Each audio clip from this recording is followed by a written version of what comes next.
Sa kung saan man sa iyong kusina ngayon, mayroong isang buto na napakaliit na kaya mong humawak ng 1,000 nito sa palad ng iyong kamay. Sa unang tingin, parang wala lang ito, parang wala itong halaga. Ngunit sa loob ng napakaliit na butong iyon ay nakatago ang napakataas na konsentrasyon ng mga compound na napakalakas. Kaya't tinawag ito ng mga modernong mananaliksik sa cardiovascular na isa sa pinakamahalagang tuklas sa nutrisyon sa nakalipas na 50 taon. Sa mga klinikal na pag-aaral, ipinakita na ang butong ito ay may kakayahang direktang magpataas ng produksyon ng nitric oxide, ang molekulang nagsasabi sa iyong mga daluyan ng dugo na bumuka, mag-relax at hayaang malayang dumaloy ang dugo patungo sa bawat organ at tissue ng iyong katawan. Kapag kulang ang nitric oxide, sumisikip ang mga daluyan ng dugo, humihina ang sirkulasyon, bumababa ang iyong enerhiya, lumalabo ang iyong pag-iisip at halos lahat ng sistema sa iyong katawan ay nagsisimulang hindi gumana ng maayos at narito ang mas nakakabilib pa rito. Hindi ito kung anong kakaibang sangkap na galing pa sa malayong gubat. Hindi rin ito mamahaling pharmaceutical compound na ginawa sa isang laboratorio. Ito ay abot kaya. Madali itong makita sa halos bawat grocery store sa mundo at maaari mo itong simulang gamitin simula ngayong araw. Ngunit ang totoo, karamihan sa mga tao ay wala talagang ideya kung ano ang kayang gawin nito para sa kanilang sirkulasyon at sa pangkalahatang sigla ng katawan. At iyon mismo ang babaguhin natin ngayon. Ako si Dr. Sofia Carter. Sa video na ito, ibubunyag ko kung aling buto ang tinutukoy ko. Ipapaliwanag ko ang eksaktong siyensya kung paano nito tinutulungan na bumuka at mag-relax ang iyong mga daluyan ng dugo. At ibabahagi ko rin ang ilang iba pang mga buto na gumagana sa pamamagitan ng magkakaugnay na mekanismo upang makabuo ng isang komprehensibong sistema ng suporta para sa sirkulasyon na talagang mahirap pantayan.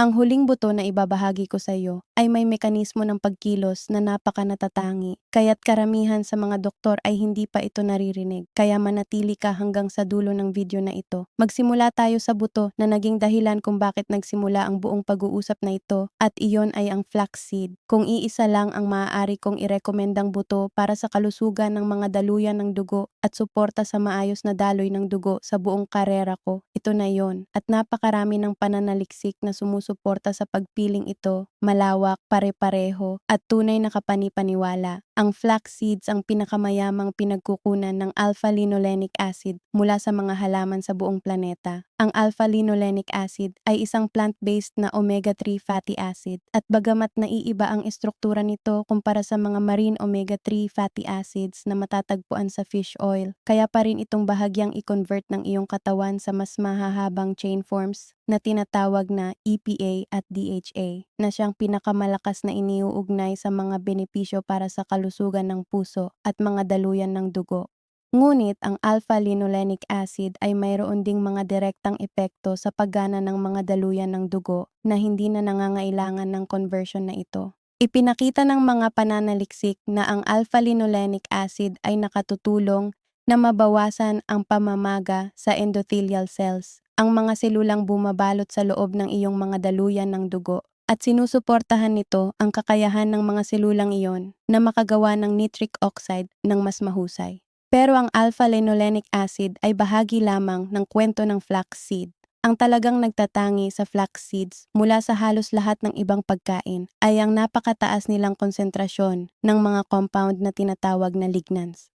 Ang flax seeds ay naglalaman ng humigit kumulang 75 hanggang 800 beses na mas maraming lignans kaysa sa anumang karaniwang kinakain na pagkaing halaman. Hindi ito maliit na kaibahan. Isa itong ganap na ibang antas ng konsentrasyon. Ang mga lignans ay mga polyphenolic compounds na pinoproseso ng bakterya sa iyong bituka at ginagawang mga bioactive metabolites na tinatawag na enterolactone at enterodiol. Ang mga metabolite na ito ay malawak ng pinag-aralan dahil sa kanilang mga epekto sa kalusugan ng puso at mga daluyan ng dugo, at tunay na kahanga-hanga ang mga resulta. Ipinakita ng mga pag-aaral na ang enterolactone ay may direktang vasodilatory effects. Ibig sabihin ay nakatutulong itong magpahinga at magpaluwag ng mga daluyan ng dugo. Mayroon din itong malakas na antioxidant activity na tumutulong protektahan ang nitric oxide mula sa pagkasira dulot ng mga free radicals, at nakatutulong din itong i-modulate ang mga inflammatory pathways na nag-aambag sa endothelial dysfunction.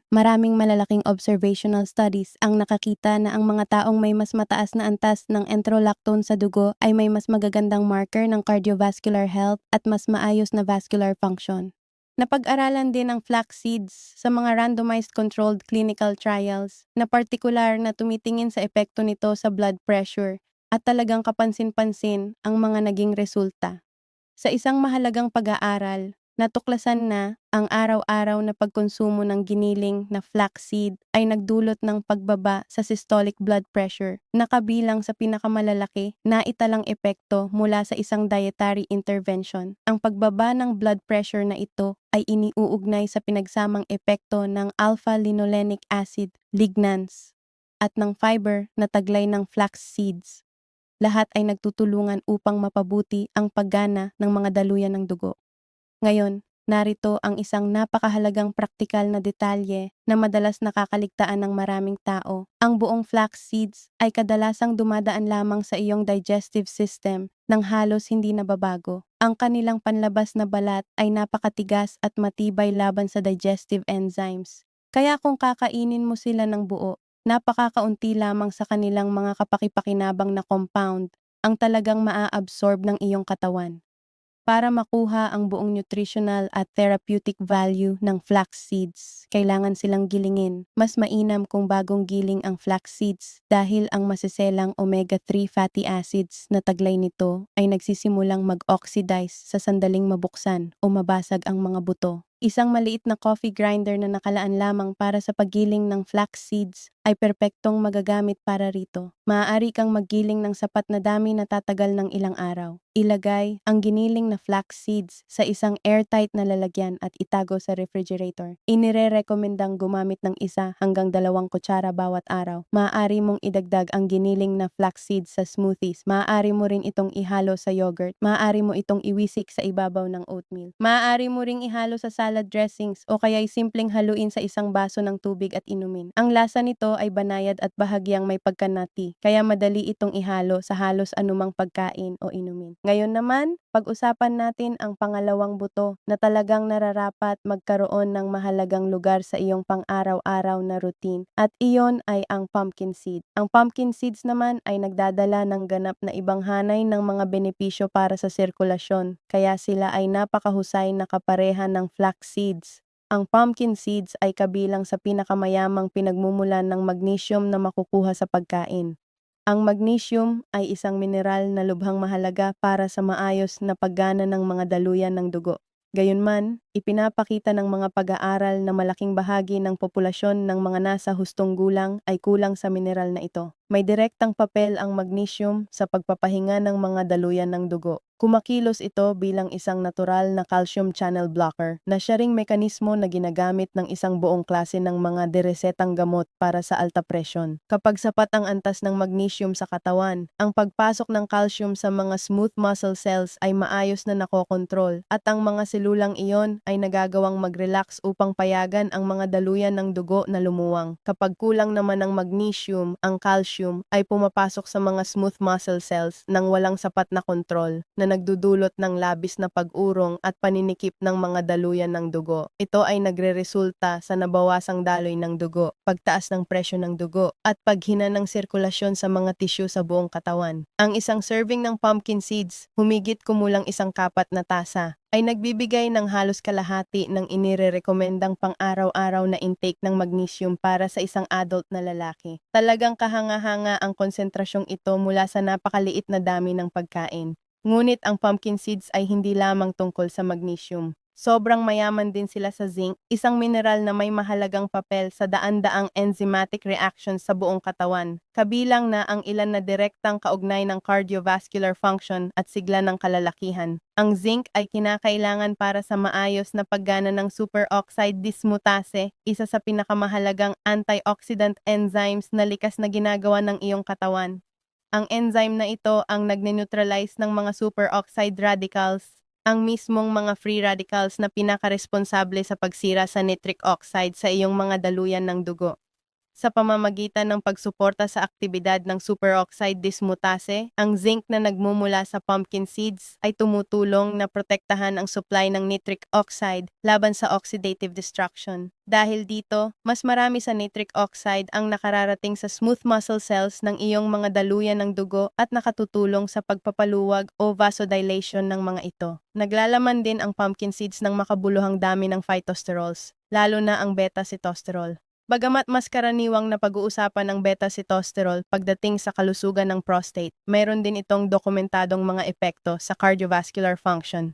Ipinakita sa mga pag-aaral na ang beta-sitosterol ay nakatutulong na bawasan ang pagsipsip ng dietary cholesterol at mayroon din itong mga anti-inflammatory na epekto sa vascular tissue. Ang dalawang epektong ito ay parehong nakatutulong upang maging mas malusog at mas maayos ang pagtugon ng mga daluyan ng dugo. Ang ikatlong buto na nais kong pag-usapan ay isa na talagang nagdudulot ng malaking interes sa komunidad ng cardiovascular research at iyon ay ang watermelon seed. Karamihan sa mga tao ay basta na lamang itinatapon ang mga buto ng pakwan nang hindi man lang iniisip na hindi nila alam na ang maliliit na butong ito ay naglalaman ng compound na direktang sumusuporta sa pathway ng produksyon ng nitric oxide sa katawan. Ang watermelon seeds ay mayaman sa amino acid na citrulline. Ang citrulline ay direktang precursor ng arginine at ang arginine naman ay direktang precursor ng nitric oxide. Ganito gumagana ang prosesong ito. Kapag kumonsumo ka ng citrulline, kino-convert ito ng iyong mga kidney upang maging arginine. Ang arginine na iyon ay nagiging available para sa enzyme na tinatawag na endothelial nitric oxide synthase na gumagamit dito bilang pangunahing material upang makagawa ng nitric oxide. Sa pagbibigay sa iyong katawan ng sapat na citrulline, tinitiyak ng watermelon seeds na ang pathway na ito ng produksyon ng nitric oxide ay may tuloy-tuloy at maaasahang supply ng mahalagang substrate na kailangan nito. Ang partikular na kawili-wili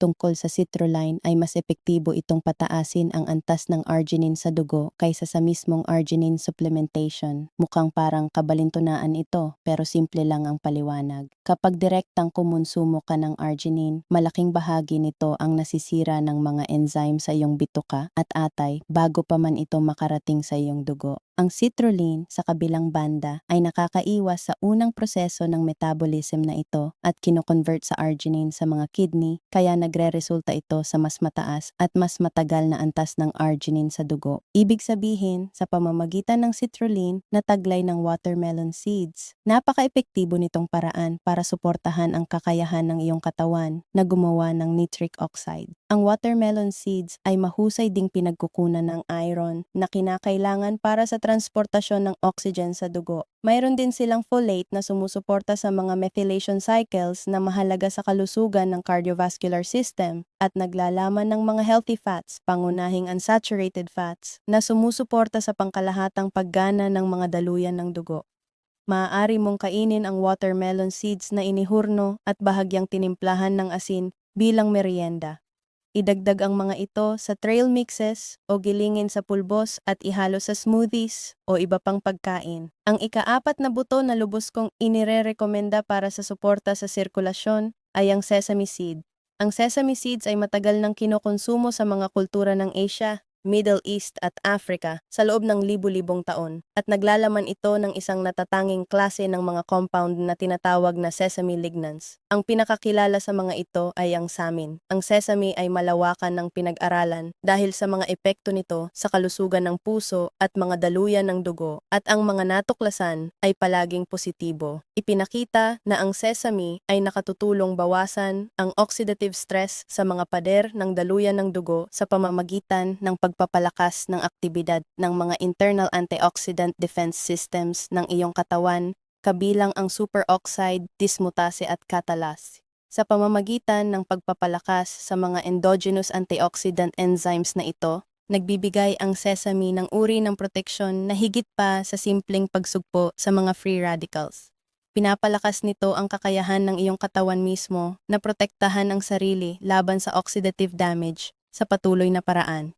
Ipinakita rin sa mga clinical studies na ang sesame ay may positibong epekto sa blood lipid profiles. Tinutulungan nito mapanatili ang malusog na ratio ng iba't ibang uri ng kolesterol at binabawasan ang oxidation ng low-density lipoprotein (LDL) particles. Ang oxidized LDL particles ay partikular na nakakapinsala sa endothelium dahil nagtitrigger ito ng inflammatory responses at nagpopromote ng pagbuo ng arterial plaques na nagpapaliit sa mga daluyan ng dugo at humahadlang sa maayos na daloy ng dugo. Sa pamamagitan ng pagbawas ng LDL oxidation, tinutulungan ng sesame na maprotektahan ang structural integrity at functional capacity ng lining ng iyong mga daluyan ng dugo. Dagdag pa rito, ang sesame seeds ay nagbibigay rin ng makabuluhang dami ng calcium, copper at manganese na lahat ay may mahalagang papel sa kalusugan ng mga daluyan ng dugo. Ang copper ay coactor para sa enzyme na lysyl oxidase na responsable sa cross-linking ng collagen at elastin sa pader ng mga daluyan ng dugo na nagbibigay sa kanila ng parehong lakas at flexibility.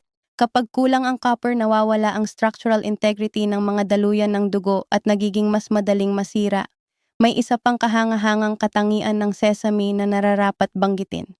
Ipinakita ng mga pag-aaral na ang sesame ay nagpapalakas ng bioavailability at nagpapahaba ng activity ng vitamin E sa katawan. Ginagawa ito sa pamamagitan ng pag-inhibit ng mga enzyme na karaniwang nagme-metabolize at nag-aalis ng vitamin E. Dahil ang vitamin E ay isa sa pinakamahalagang fat-soluble antioxidants na nagpoprotekta sa membrane ng iyong mga daluyan ng dugo. Ang pagpapahaba ng activity ng vitamin E na ito ay may direktang positibong epekto sa kalusugan ng vascular system.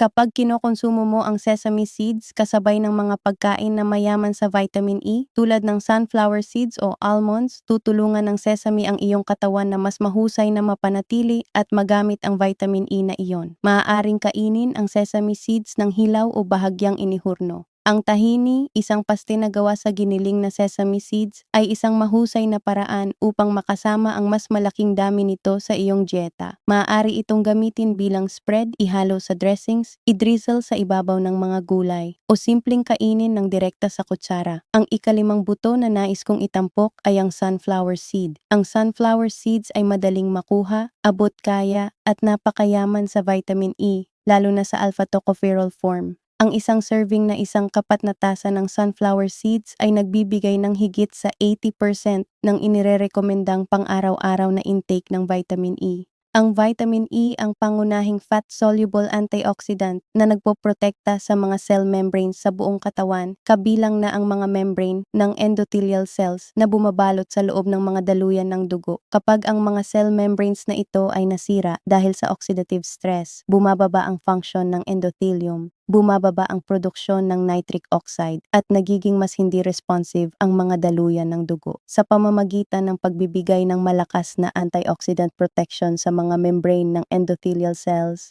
tinutulungan ng vitamin E na mapanatili ang functional integrity ng mga selulang ito na literal na responsable sa paggawa ng nitric oxide at sa regulasyon ng daloy ng dugo. Ang sunflower seeds ay naglalaman din ng makabuluhang dami ng selenium, isang trace mineral na mahalaga para sa produksyon ng glutathione peroxidase, isa pang kritikal na antioxidant enzyme sa iyong katawan. Ang glutathione peroxidase ay gumagana kasabay ng superoxide dismutase at catalase upang bumuo ng internal antioxidant defense network ng iyong katawan. At ang selenium ang mineral na nagpapa-functional sa glutathione peroxidase. Kapag kulang ang selenium, hindi magagawa ng enzyme na ito ang tungkulin nito at mas mabilis na naipon ng oxidative stress sa iyong mga tissue, kabilang na ang iyong mga daluyan ng dugo. Dagdag pa rito, ang sunflower seeds ay nagbibigay rin ng phytosterols na sumusuporta sa kalusugan ng puso at mga daluyan ng dugo, malulusog na monounsaturated at polyunsaturated fats na nagpapanatili ng fluidity ng cell membranes at pantothenic acid, kilala rin bilang vitamin B5, na kasangkot sa produksyon ng coenzyme A isang molekula na mahalaga para sa energy metabolism sa bawat selula ng iyong katawan, kabilang ang mga selula ng puso at ng mga daluyan ng dugo. Kapag pinagsama mo ang sesame mula sa sesame seeds at ang vitamin E mula sa sunflower seeds, nabubuo ang isang napakalakas na synergy. Pinapalawig ng sesame ang activity ng vitamin E sa katawan, habang ang vitamin E mismo ang nagbibigay ng aktwal na antioxidant protection. Magkasama, nagdudulot sila ng tuloy-tuloy at pinahusay na antioxidant effect na higit pa sa kayang ibigay ng alinman sa mga buto kong mag-isa. Ngayon, ibabahagi ko ang ika-6 at huling buto, ang binanggit ko sa simula na may mekanismo ng pagkilos na sobrang natatangi na karamihan sa mga doktor ay hindi pa naririnig. Ang butong ito ay ang celery seed. Ang celery seeds ay naglalaman ng compound na tinatawag na 3N-butyl phthalate, isang phthalate compound na natatangi sa pamilya ng halaman ng celery. Ang compound na ito ay pinag-aralan ng malawakan, lalo na sa Asian medical literature, at ang epekto nito sa daloy ng dugo ay talagang kakaiba kumpara sa iba pang buto na napag-usapan natin. Ang 3N-butyl phthalate ay gumagana sa pamamagitan ng pagpaparelax ng smooth muscle cells sa loob ng mga pader ng daluyan ng dugo sa pamamagitan ng mekanismong kinokontrol ang intracellular calcium levels. Ngunit, hindi tulad ng magnesium na kumikilos ng malawakan bilang calcium channel blocker, ang 3N-butyl phthalate ay tila nagmo-modulate ng calcium signaling particular sa vascular smooth muscle sa mas target na paraan na kinabibilangan ng prostacyclin production at suppression ng catecholamine-induced basic constriction. Sa mas simpleng paliwanag, tinutulungan nito na maiwasan ang paninikip ng mga daluyan ng dugo na nangyayari kapag ang mga stress hormones tulad ng adrenaline at noradrenaline ay nagsasabi sa iyong mga daluyan ng dugo na mag-urong. Ito ay isang napakahalagang mekanismo dahil isa sa mga pinakakaraniwang dahilan ng mahinang sirkulasyon, lalo na sa mga kalalakihan na higit sa 50 taong gulang, ay ang chronic overactivation ng sympathetic nervous system. Ang pang-araw-araw na chronic stress ay nagpapanatili ng mataas na sympathetic tone. Ibig sabihin, ang mga stress hormones ay patuloy na nagsasabi sa iyong mga daluyan ng dugo na mag-urong. Kahit na nakakagawa ka ng sapat na nitric oxide, ang mga senyales ng pag-urong mula sa stress hormones ay maaaring ma-override ang relaxation signals mula sa nitric oxide na nagreresulta sa tuloy-tuloy na mahinang sirkulasyon. Ang 3N-butyl phthalate mula sa celery seeds ay tumutulong ibalik ang balanse pabor sa pagpaparelax sa pamamagitan ng partikular na paglaban sa stress-driven constriction. Ipinakita ng clinical research sa celery seed extract ang nasusukat na pagbaba ng blood pressure at pagpapabuti ng mga markers ng blood flow. Ang compound na ito ay nagpakita rin ng anti-inflammatory effect sa vascular tissue at tila pinoprotektahan ang endothelial cells mula sa pinsalang dulot ng oxidative stress. Maaaring kainin ang celery seeds bilang pampalasa na idinadagdag sa pagkain, iprito bilang tsaa o inumin bilang concentrated extract. Bilang pampalasa, mayroon itong kakaibang savory at bahagyang mapait na lasa na bagay sa mga sopas, stew, dressings at mga gulay na putahe. Bilang tsaa, ang pagbabad ng isang kutsarita ng celery seeds sa mainit na tubig sa loob ng 10 hanggang 15 na minuto ay lumilikha ng banayad na herbal na inumin na maaaring inumin isang beses o 2 beses sa isang araw. Ngayon, ipapaliwanag ko kung bakit ang pinagsamang paggamit ng maraming buto ay mas malakas kaysa sa pag-asa lamang sa isa.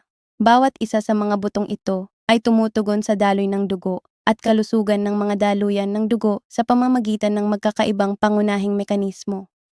Ang flax seeds ay nagbibigay ng alpha-linolenic acid at lignans na nagpapababa ng pamamaga sa mga daluyan ng dugo at sumusuporta sa endothelial function sa pinakapangunahing antas.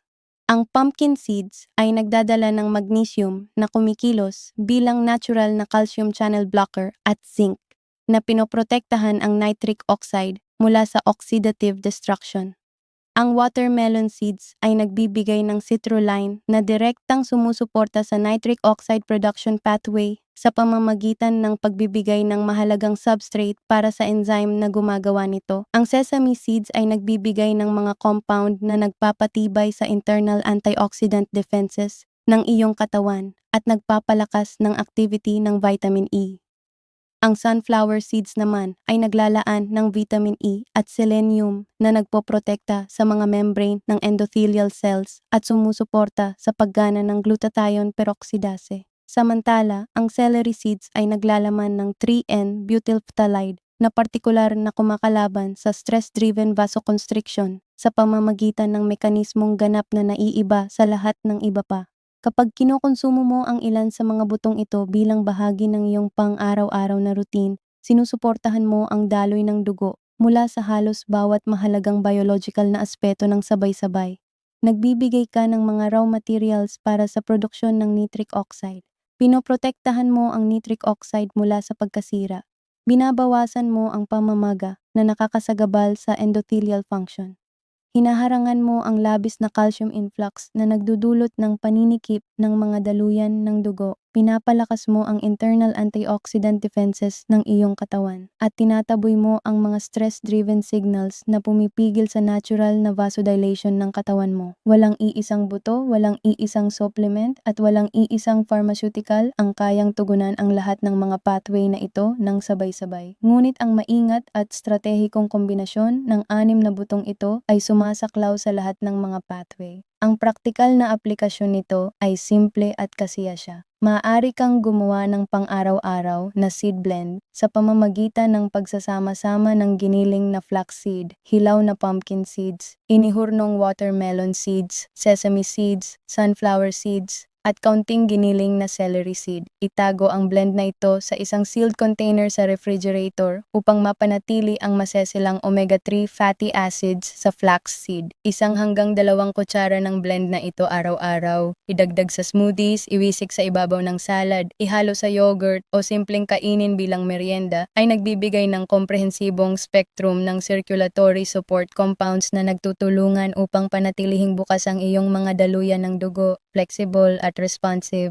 Mahalaga ang kalidad pagdating sa mga buto, gaya ng sa anumang therapeutic food. Piliin ang organic na buto kung maaari upang mabawasan ang exposure sa pesticide residues. Bumili ng mga butong sariwa at maayos na naimbak dahil ang malulusog na fats sa buto ay maaaring masira kapag na-expose sa init, liwanag at hangin sa mahabang panahon.